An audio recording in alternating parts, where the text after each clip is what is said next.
சிறப்பான தரமான சம்பவங்களை இனிமேதான் பார்க்க போறேன்.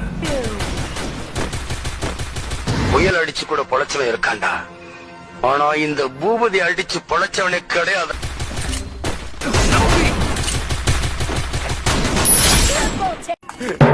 கண்ணா 2 லட்டு திங்க ஆசையா.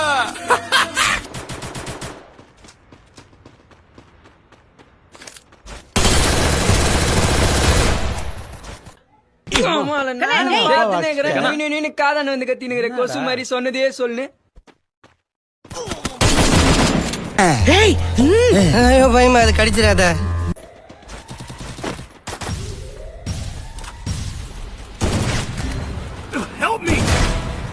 ஐயோ நீங்க ரொம்ப டேஞ்சர் போல்த. Help me!